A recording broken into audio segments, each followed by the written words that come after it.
My friends, there comes a moment in every seeker's life when the old way of living can no longer sustain us, a moment when we discover, often through struggle, that no amount of human planning, no amount of personal effort, no amount of mental striving has given us the peace and the harmony or the fulfillment we have been seeking.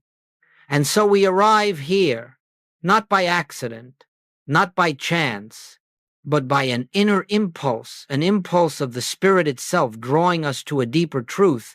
You see, the great turning point of the spiritual life is not the moment we decide to become better people, nor the moment we adopt new practices, nor even the moment we dedicate ourselves to prayer.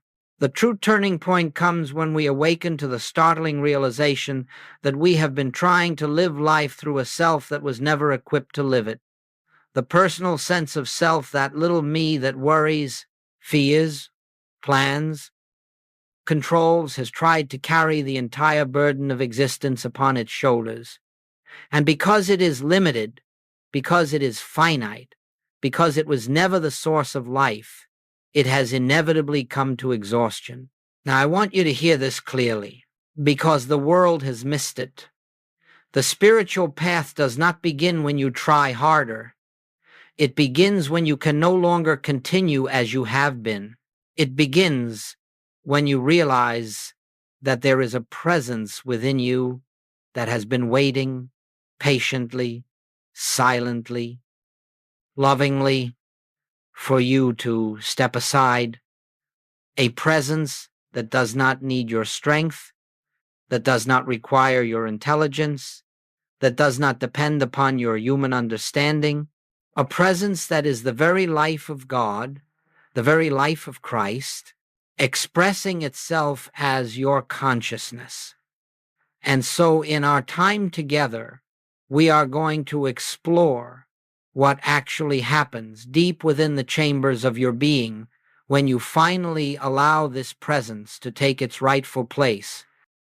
When you cease living from the personal mind and begin living from the Christ mind, when you stop striving to make life work and begin resting in the life that already is, not theory, not philosophy, but the actual experience of the divine living, its life as you, if you can receive this, if you can hear it, not with the intellect, but with that inner listening that responds to truth, something will begin to shift even now. For when truth is spoken, the Christ within each of us recognizes itself, and in that recognition, transformation begins. Now, let us move deeper into this principle, for before we can understand what it means to let Christ live our life, we must first see clearly what has been living our life until now. And this, perhaps more than anything else, is the great stumbling block in spiritual realization. Our unexamined identification with a self that is not the self. From early childhood, we are conditioned to believe that we are a separate being, an isolated mind, a vulnerable body, a personal identity struggling to survive in a threatening world. We learn to say, I must do this, I must achieve that, I must protect myself, I must make my life work. And without noticing it, we become prisoners of this personal I, this finite sense of self that is constantly planning, worrying, resisting, defending. But the personal self is not your true identity. It is not the Christ. It is not the divine. It is not the presence that Jesus spoke of when he said, I and the Father are one. It is in truth a mental image, an accumulation of beliefs, memories, fears, and reactions. It has no spiritual substance. It has no divine authority. It has no reality in the kingdom of God. And yet, this is the self we have been living from. This is the self we ask to solve our problems. This is the self we expect to guide us, protect us, heal us, and supply us. And then we wonder why life feels heavy, why fear clings to us, why peace eludes us. We wonder why our prayers seem unanswered, why our spiritual efforts bear so little fruit. The answer is astonishingly simple. We have been attempting to live life through a self that is not alive in God. The separate self has no access to the infinite because it is built upon the belief in separation. The personal mind cannot touch the divine because it is formed out of the very belief that the divine is somewhere else. So listen carefully. All fear arises from the illusion of separation. All lack arises from the illusion of separation. All sickness, all anxiety, all striving arise from the illusion of separation. When you believe yourself to be a separate entity, living by your own power, sustained by your own strength, you place yourself outside the kingdom of God, not in truth, but in your own perception. And from that moment on, life becomes a struggle because the self you are living from is disconnected from the source of life. But the miracle is this: the separate self is not something you must conquer or improve. It is something you need only see through. The moment you recognize its unreality, its power dissolves. The moment you perceive that it is not the one living your life, it falls away like a shadow disappearing before the sun. And in that instant, a new awareness begins to dawn, an awareness not born of effort, but of revelation. There is another self within you, a self that is whole, complete, infinite, untouched by human limitation, a self that is not separate from God because it is the activity of God itself. This is the Christ. This is the one true self. This is the life that is waiting to live as you. And so now, having looked upon the nature of the personal self, we must turn to the reality that has always been present behind it, the reality the world has called Christ. Though the world has seldom understood what that word truly means, if we are to let Christ live our life, we must know what Christ is, not intellectually, not theologically, but as inner recognition. In the infinite way, when we speak of Christ, we are not speaking of a person. We are not referring to a historical figure, though such a figure may have embodied the principle. We are speaking of the divine presence that is the true identity of every individual on earth. The Christ is the light of God expressing itself as your consciousness. The Christ is the fullness of divine life, living you, breathing you, sustaining you. The Christ is the truth of your being unborn, undying, untouched by human circumstance. It may help to see it this way.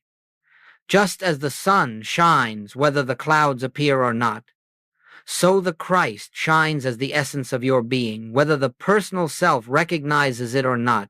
When the clouds thicken, clouds of fear, guilt, self-judgment, or worldly belief, the light seems hidden, but the Christ remains just as radiant, just as present, just as whole.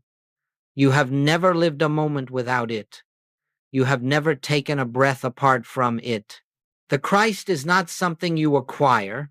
It is something you discover. Now, hear this with the inner ear. Christ consciousness is not a higher level of your personal mind. Christ consciousness is the absence of your personal mind. It is the state in which the personal I, with all its fears, ambitions, doubts, and demands, grows quiet, and the divine I begins to reveal itself. Christ consciousness is the recognition that the life you have been calling your life is not yours at all, but God's life expressing itself as your individuality. It is the dawning realization that you are not a human being seeking God. You are God appearing as a human being, momentarily unaware of your origin. And the moment awareness returns, the moment you touch even a whisper of this truth, something shifts. You begin to sense a presence within you that is not limited, not frightened, not striving. This presence does not reason, it does not fear, it does not struggle, it does not pray to God, for it is the activity of God. It does not seek supply, for it is the outflow of infinite supply. It does not heal, for it is the wholeness that reveals the unreality of disease. When you touch this presence, even briefly, life begins to reorient itself. The mind grows quieter. The heart feels lighter. You no longer feel alone in the universe. You no longer feel responsible for the entire burden of existence. You begin to sense that there is a divine rhythm, subtle, gentle, but unmistakable, moving your life forward with infinite intelligence. And the most important truth of all is this Christ, this presence, this divine consciousness is not waiting to enter your life. It is waiting to be recognized. It is the reality that has been living you from the beginning, but the personal self has stood in front of it like a curtain blocking the sunlight. Pull back the curtain, and you discover that the light was there all along. So when we speak of letting Christ live your life, we are speaking of removing nothing and adding nothing. We are speaking of a shift from illusion to truth, from separation to oneness, from personal effort to divine expression. We are speaking of the revelation of what you have always been. Now, having glimpsed the nature of the Christ within, we come to one of the most sacred moments in the entire spiritual journey, the moment of surrender. Not the surrender the world imagines, not defeat, not resignation, not the giving up of hope. No, the surrender we speak of in mystical practice is entirely different. It is the quiet realization that the personal self has no role in the divine life that is unfolding as you. There comes a time, perhaps you have already felt it, when all the effort, all the struggle, all the attempts to improve, correct, or control your experience reach their limit. You discover that no matter how sincere your striving has been, it has not opened the gate to peace, and in the exhaustion of that striving, something holy begins to take place. A softening, a release, a willingness to stop leaning on your own understanding.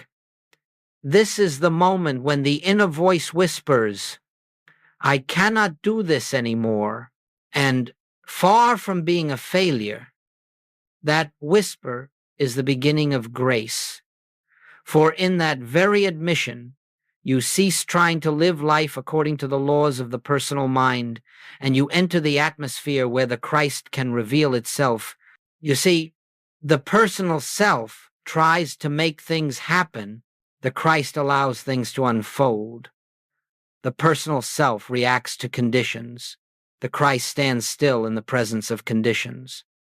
The personal self fears the future. The Christ lives in eternal now. The personal self seeks protection. The Christ is protection. When you come to the end of the personal self, when it can no longer carry the burden, you are not falling into emptiness. You are falling into God. You are falling into the arms of the presence that has been carrying you since before you drew your first breath. And what makes this surrender sacred is that it is not something you perform, it is something that happens to you. It is not something you force. It is something you allow. This surrender may come as a deep breath that loosens the chest. It may come as a moment of stillness in the midst of panic. It may come as a sudden recognition, I don't have to figure this out. It may come as an inner voice saying, be still and know. But however it comes, it always carries the same fragrance, the fragrance of rest. Not the rest of inactivity, but the rest of trust. Not the rest of escape, but the rest of realization. The rest that comes when the false sense of self yields and the true self begins to shine through. And let us understand this clearly. Christ does not enter your life because you surrender. Christ is revealed because surrender removes the veil. Christ has been living your life all along, but the personal sense of self has been pretending otherwise. The moment you stop trying to live life through the personal mind, a subtle, quiet presence begins to emerge. You feel guided without thinking. You feel supported without asking. You feel carried without effort. You begin to sense that something within you, yet greater than you, has taken over the activity of your life. This is the first taste of letting Christ live your life. This is the beginning of the inner shift. This is the dawn that precedes the full light of realization. And now, my friends, we enter the sacred territory where the spiritual life ceases to be theory and becomes experience.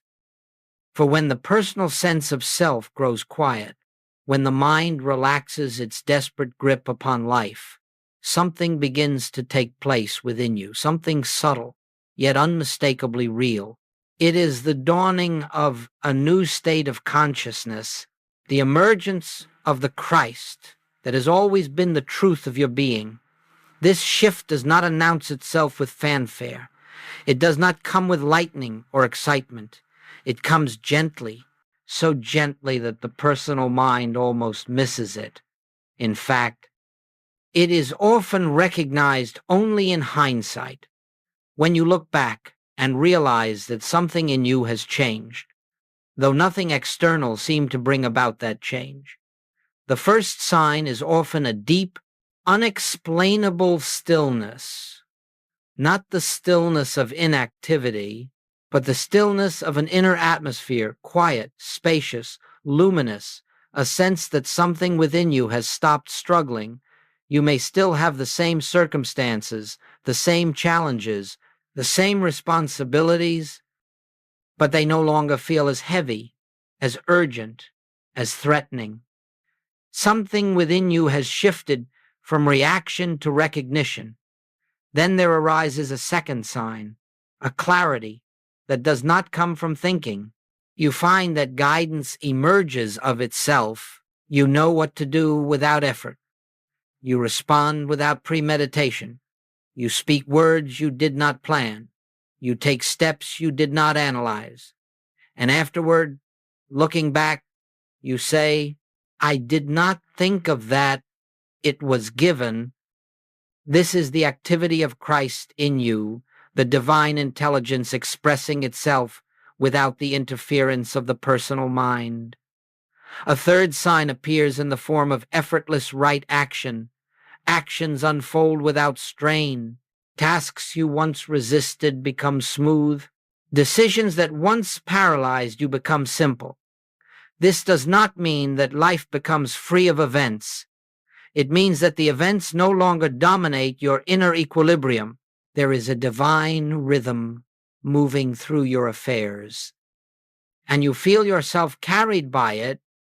Then, without your trying, without your affirming, without your visualizing, there begins to emerge a loosening of fear. Not because the circumstances have changed, but because something within you knows with quiet certainty that you are not living by your own power. Fear loses its foundation when the sense of separation dissolves. The Christ, being infinite presence, is no fear, and when Christ is allowed to live your life, fear fades. like a shadow retreating before the morning light. And one day, you become aware of something even more subtle, a feeling that you are not the one doing the living. You are watching life unfold, watching the actions take place, watching the words form, watching the path open before you. And yet you know that these are not the products of personal striving. They are the expressions of a deeper self. This is the inner shift. This is the beginning of the life lived by the Spirit. This is what takes place when the Christ begins to assume its rightful place as the life, the mind, the activity of your being. You do not make this shift happen. You do not earn it. You do not control it. It arises naturally the moment the personal I steps aside, even slightly. The Christ that has always been present begins to show itself, first gently, then steadily, then undeniably, and with each moment of recognition, the old identity grows weaker and the new identity grows clearer. This is the beginning of a life that is no longer lived for God, but from God, not for the purpose of gaining good, but as the expression of good, not as an effort to solve life, but as the revelation that life is already solved in God. Now, it is one thing to taste this inner shift in moments of meditation, in periods of stillness, in quiet hours when the world recedes. But what does it mean to live from Christ consciousness, to carry this awareness into the activities, the relationships, the responsibilities, and the challenges that make up daily living? For mysticism, true mysticism, is not an escape from life.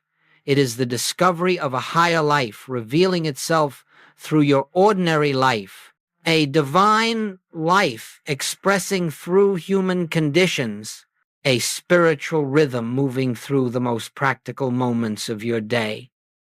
And so we begin by noticing what happens in our relationships when Christ lives your life.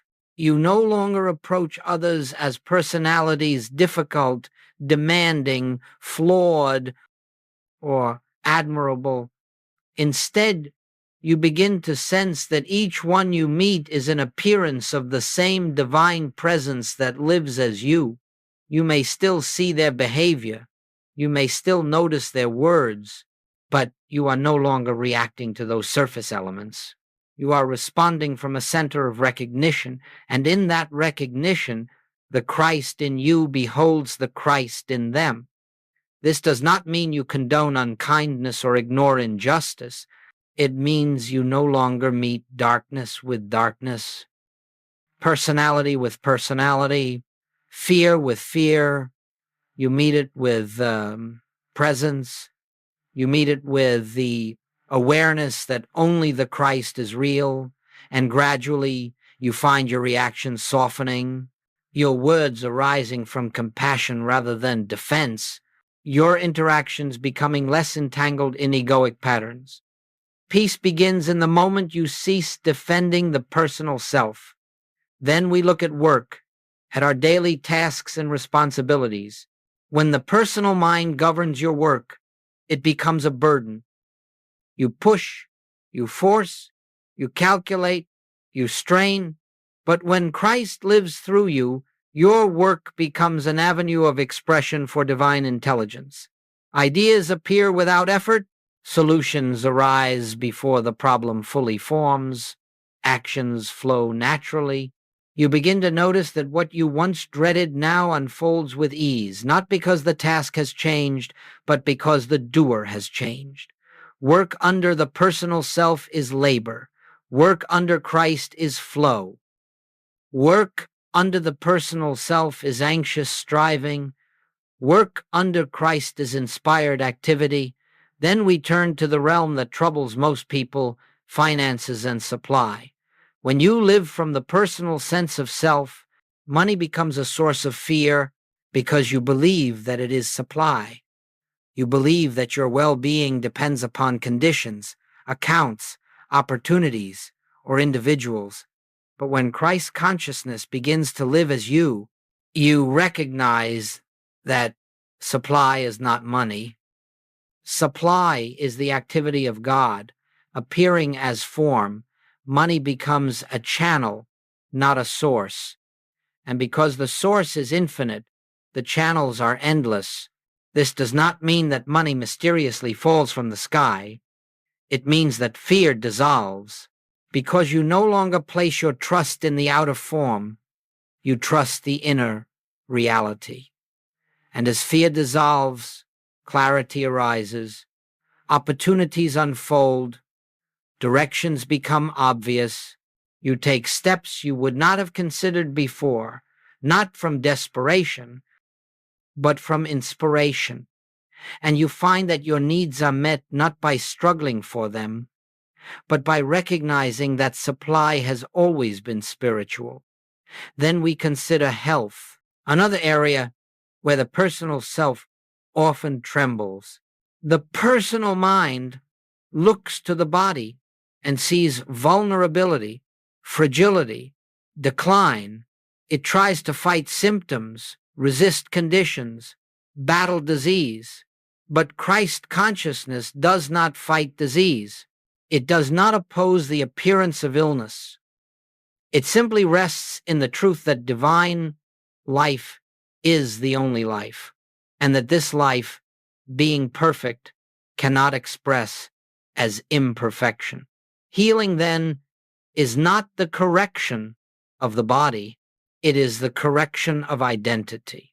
As you recognize yourself as the life of God, wholeness begins to reveal itself, not through conflict, but through recognition. This is what it means to live daily life from Christ consciousness. You do not withdraw from the world.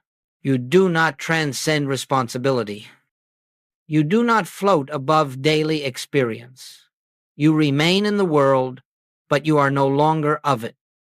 You move through life with a center that is not shaken by appearances. You speak from a depth that does not depend on circumstance.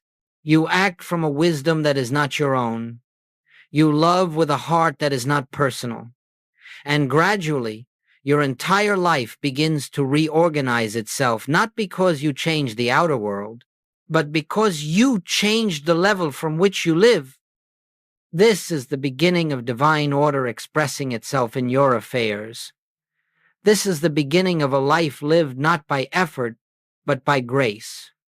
Up to this point, everything we have spoken of may sound peaceful, harmonious, even beautifully simple, and indeed, the spiritual life is simple, divinely simple. But simplicity does not mean the personal mind will surrender without resistance. In fact, the moment you begin to shift your identity from the personal self to the Christ within, you will encounter certain misunderstandings, certain doubts, certain subtle forms of resistance that must be understood, not fought, not feared, but recognized for what they are. Let us speak first of impatience. The personal self has been conditioned for results. It lives by cause and effect. It measures. It judges. It evaluates progress. And so when you begin to walk the spiritual path, that same tendency quietly enters your practice. You find yourself thinking, I have been seeking the presence for days, weeks. Why has nothing changed yet? But you see, the very question reveals the old consciousness at work. Christ does not come because you practice. Christ is revealed because the personal sense of self relaxes, and that relaxation cannot be hurried. It unfolds according to grace, not impatience. Then there is the desire to use Christ consciousness for personal gain. This is subtle.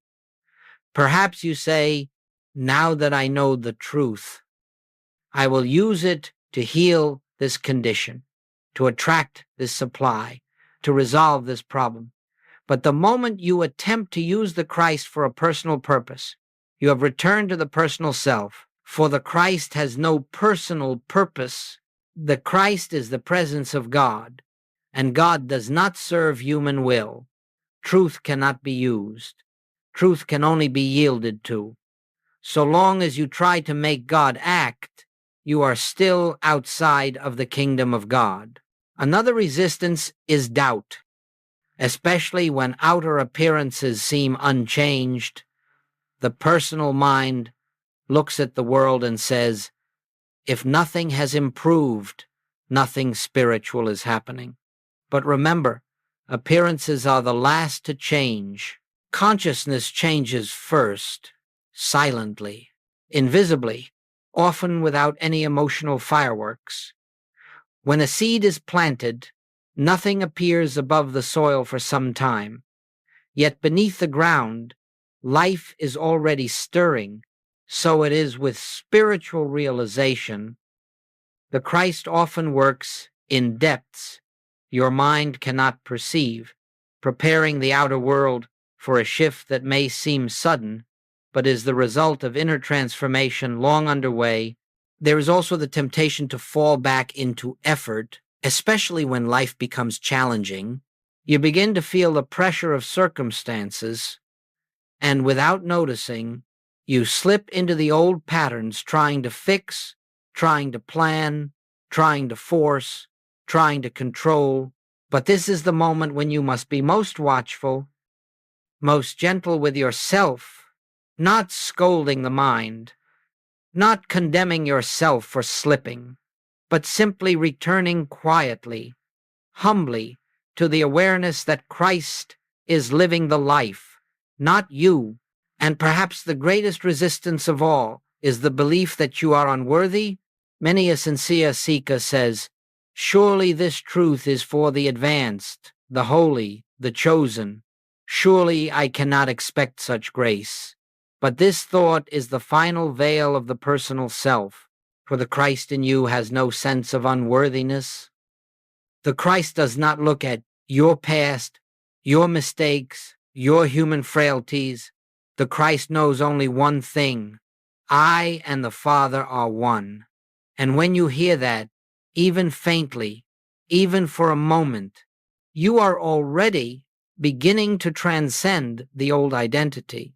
The key is always the same. Do not fight the resistance. Do not argue with the mind. Do not attempt to conquer doubt or impatience or fear. Simply recognize them as movements of the personal self and let them pass.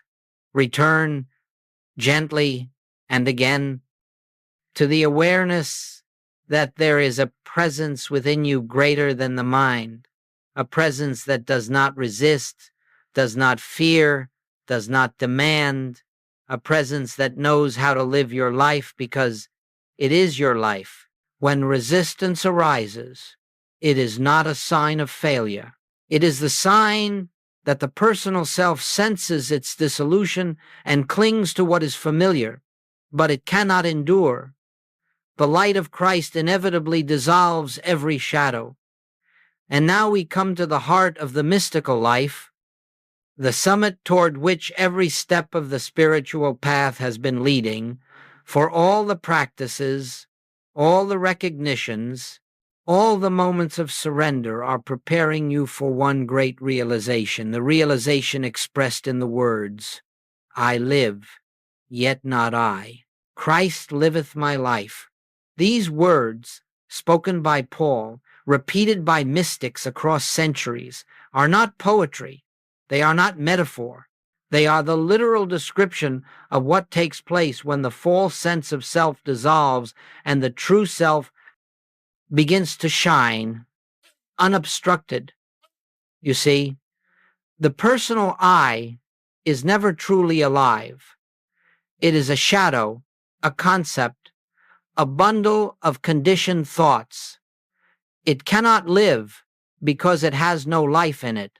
But the Christ, the presence of God, individualized as you, is life. And when the personal self yields, even for a moment, you begin to experience something astonishing. Life begins to live itself. Actions take place. Words are spoken. Steps are taken without the weight of self-consciousness, without the strain of personal will, without the burden of seeking results. The first time this happens, you may not even notice it. Perhaps you find yourself responding with kindness in a moment when the old self would have reacted with irritation. Perhaps you speak words of clarity that surprise even you. Perhaps you take an action that feels effortless, inevitable, guided, and afterward you realize, I did not do that. Something moved through me. That something is not foreign to you. It is your very self, your divine self, finally unobstructed by the noise of the personal mind. As this realization deepens, life begins to reorganize itself. You discover that inspiration comes before thought. Guidance arises before planning. Harmony appears before effort, and outcomes unfold without anxiety. This is not passivity. It is participation in a higher order of life. This is not the abdication of responsibility. It is the discovery of the true source of responsibility. This is not the loss of individuality. It is the unveiling of divine individuality. For when the Christ lives your life, something profound occurs. You no longer experience yourself as the center of existence. You experience God as the center and yourself as the expression of that center. You cannot explain this to the intellect. You cannot analyze it or pin it down.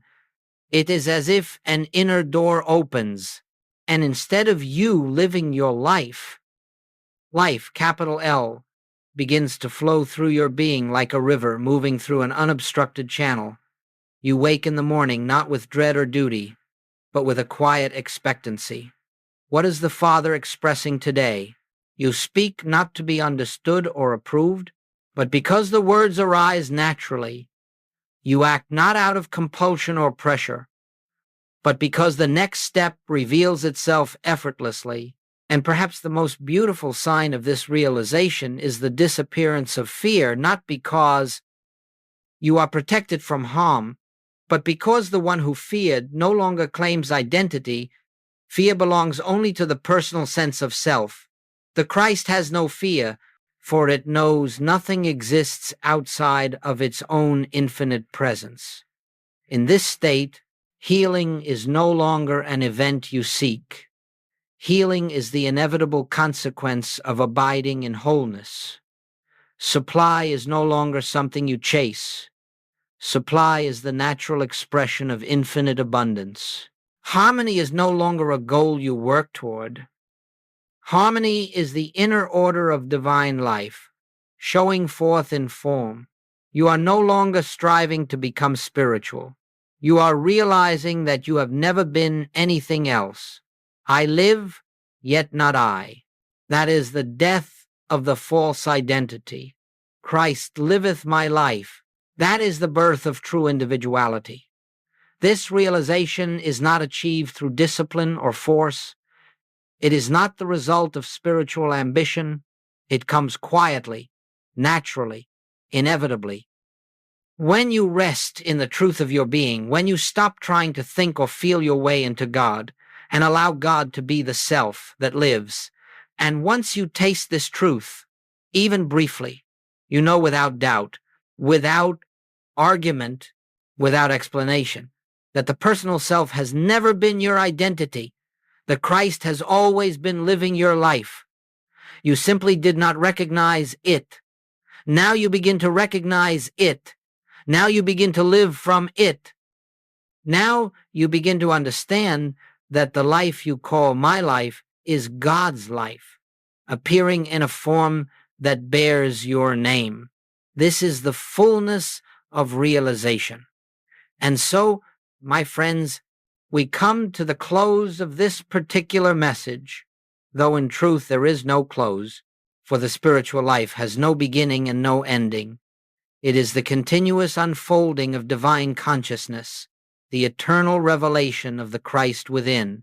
What we have spoken of today is not something to be remembered, nor something to be practiced as a human being attempts a technique. It is something to be recognized quietly, gently, faithfully, in the depths of your own being. Everything you have ever sought, peace, supply, harmony, health, purpose, has been hidden only by one illusion, the belief that you were the one living your life. When that belief dissolves, even a little, the presence takes its rightful place, not as an addition to your life, not as a helper alongside your efforts, but as the very life itself. The Christ is not someone you invite. It is the reality you uncover. If there is one practice I would leave you with, it is simply this. Before you begin your day, before you check your phone, before you consider your tasks or responsibilities, take a moment, just a moment, and turn within. Not to think something, not to repeat something, simply to acknowledge, Father, you are the life that is living me. Or if those words resonate differently for you, Christ is the only self I am. This recognition does not need force. It does not need belief. It requires only sincerity. One sincere moment of recognition carries more transformative power than hours of mechanical meditation, for when you acknowledge the presence, even briefly, you loosen the grip of the personal sense of self. You create an opening through which the Christ expresses itself more freely throughout the day. Return again and again, not as a discipline, but as a remembering, a brief pause, a quiet breath, a gentle inner turning, just enough to recall that you are not the doer, not the thinker, not the one upholding your existence.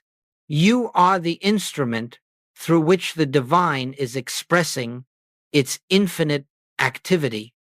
And in time, without your effort, without your will, without your strain, you will discover that life has become different, not because circumstances have dramatically changed, but because you have changed.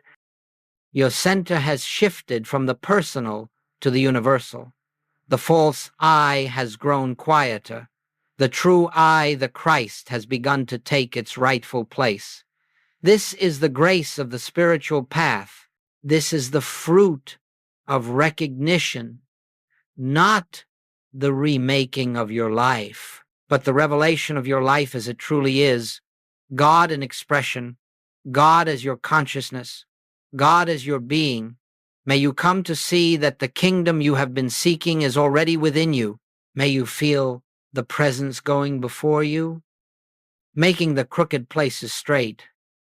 May you rest in the assurance that the life you call mine is the infinite life of God. And may the Christ, the living presence within you, reveal itself more fully each day, until you can say with complete inner certainty, I live, yet not I. Christ liveth my life.